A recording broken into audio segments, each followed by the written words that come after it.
Hey guys, this is Recipes with Ryan.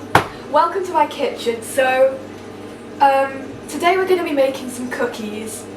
These are like quite a simple recipe, and it's from this book called the Desserts Cookbook.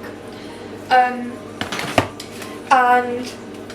so before you start cooking, obviously you're going to want to preheat the oven to 160 degrees or 140 if you've got a fan oven, and you're going to want to grease a couple of baking trays, like 2 or 3 is okay. And then, let's get into the recipe. So first off, we've got 250 grams of butter, 250 grams of light brown sugar, 125 grams of caster sugar, 2 eggs that I've beaten already, 500 grams of flour, and 375 grams of chocolate chips. The first step in the recipe is to beat the butter and the sugar. The butter's already softened, which you can do one of 2 ways. You can either leave it out for about half an hour, or you can put it in the microwave at full power for about 10 seconds. I've left mine out, but either way it doesn't really matter. And also the sugar, you should definitely sift that because it will make your life a whole lot easier. The caster sugar, it doesn't really matter as much, but with the light brown sugar you should definitely sift it because it does have a really big tendency to make lumps, and you don't want them. So you're going to get the whisk. You can use a hand whisk, but obviously with an electric whisk it's way quicker. But you can stir it or beat it with like a regular whisk or a fork or something. It just takes a really long time.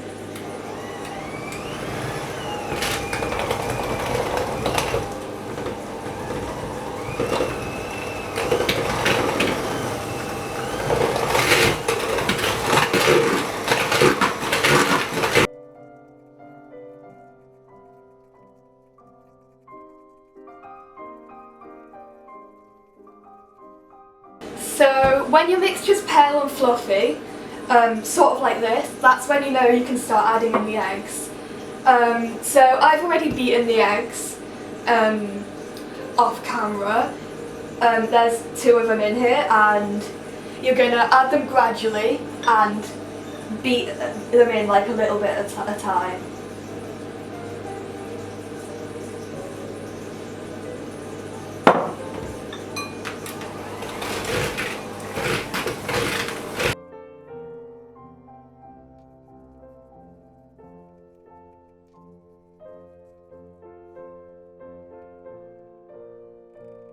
And as you beat the eggs, you're going to want to pause every now and then and scrape it down the side so it gets all mixed in nice and neatly. So this is quite a simple recipe, so there's only a couple more steps.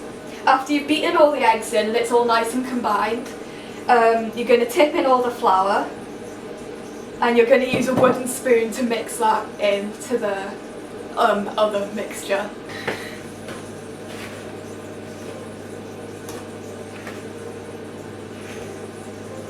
There's quite a lot of flour, and at the start it looks like it won't combine, but trust me, it will combine after you've mixed it for a while.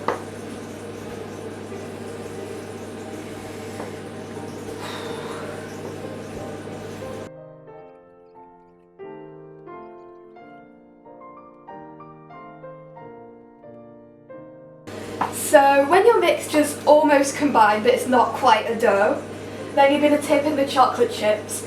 Now you can use whatever colour chocolate you want. I like to use a nice balanced mixture of milk, dark and white, or you can substitute it for nuts or sprinkles or raisins if you really hate yourself, or basically anything that's not going to explode or burn or catch fire or something. So I'm going to tip those and keep mixing until it makes a nice dough.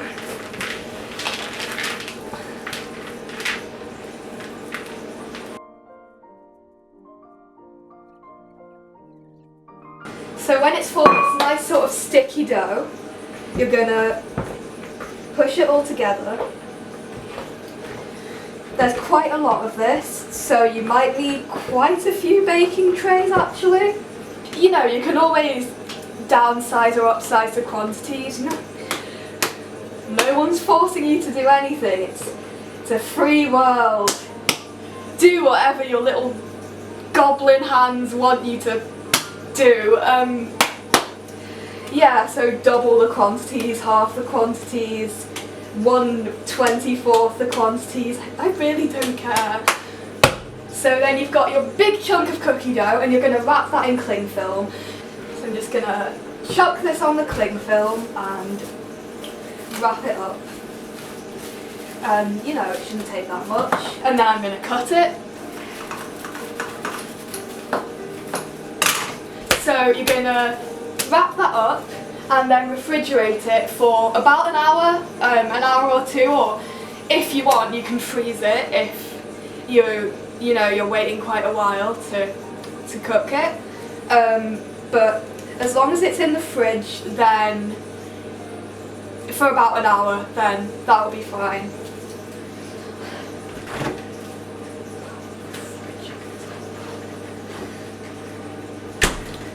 Okay, so it's been an hour since I put the cookie dough in the fridge, and now I think it's ready to unwrap and start making the actual cookies. So firstly I'm going to flour this surface so it doesn't stick.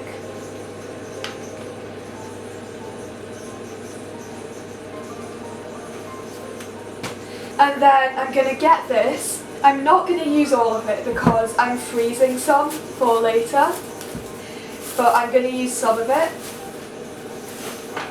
So I'm going to maybe cut off about a third.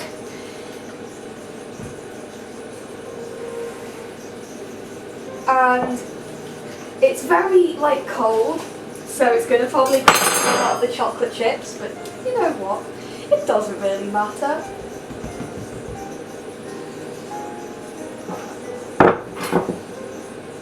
I'm going to roll this in some flour so that doesn't stick either. And I'm going to put that there. I'm going to roll it out to about 1 centimetre or so thickness.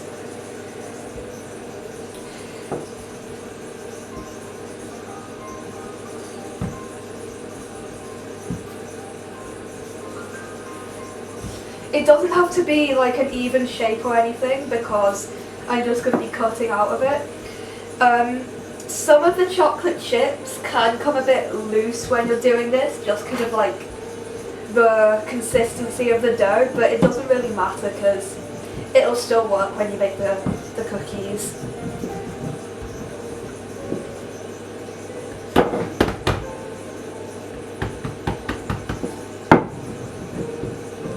And you want to make sure it's a nice even thickness so the cookies all cook evenly in the oven. And now I'm using this round cutter about 7 centimetres diameter, and I'm just going to cut out circles and I'm going to put them on the baking tray quite far apart because they're going to spread quite a lot in the oven. And however far apart you think, it's always going to need to be a little bit further. This always happens to me. So I'm going to say I can fit about 8 or 9 on here. I'm going to go for 8 because they do spread a lot.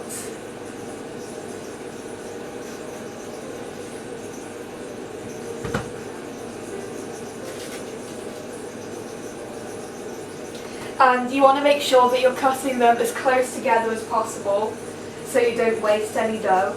And if there is some left over, just re-roll it because, it's still good. So there's my tray of cookies. They're all a nice even size, which is really important. That's another reason I like this recipe over the Good Housekeeping recipe. The Good Housekeeping recipe, the dough is really, really sticky and it sticks to your hands and you have to roll it into balls and then they're never the same size. And then you get dough all over your hands and you have to wash them every 5 seconds. I'm really not a fan of that. So now I'm going to put these in the oven at 160 degrees, or obviously 140 if you've got a fan oven. And you're going to put them in for 13 minutes. That's how long usually works for me. But you know, if you need to put it in for a bit longer, obviously do. And if you find that your first batch burned, just put the second one in for a bit less time. So now I'm just putting them in the oven on the middle shelf. And yeah, unfortunately I don't have a very good oven, so they won't cook very evenly, but you know, they'll come out fine anyway. And putting that timer on for 13 minutes. And while I wait, I'm gonna re-roll this dough and I'm gonna make some more cookies out of it.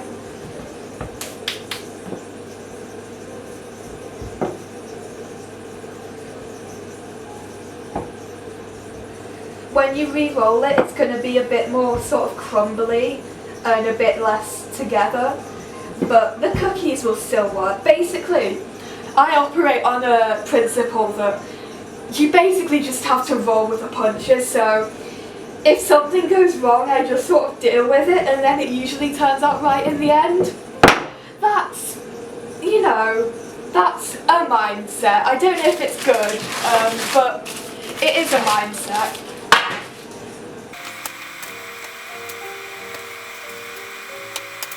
So here are the cookies close up. You can really see like how they've really got to be that far apart, and I've only got 4 on this tray because otherwise they really would just spread into each other, but it is worth it in the end.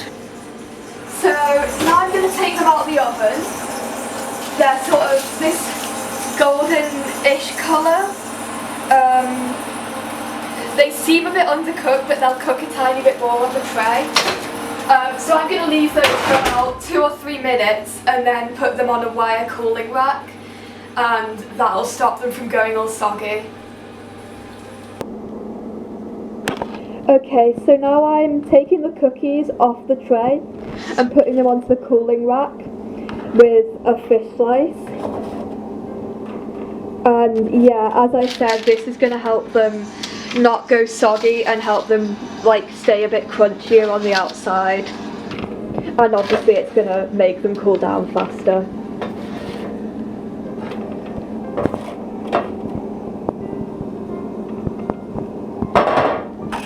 Okay, so here are the finished cookies. I'm quite happy with how they came out, but I would say I forgot to put the vanilla in this recipe. So when you're adding the eggs, I'd put half a teaspoon of vanilla extract because that just makes them taste a bit nicer. But they're fine without it, so if you don't like vanilla, just don't put it in. Overall, I'm quite happy with how they came out. I think they'll be quite nice, and I'm gonna share them out with my friends tomorrow.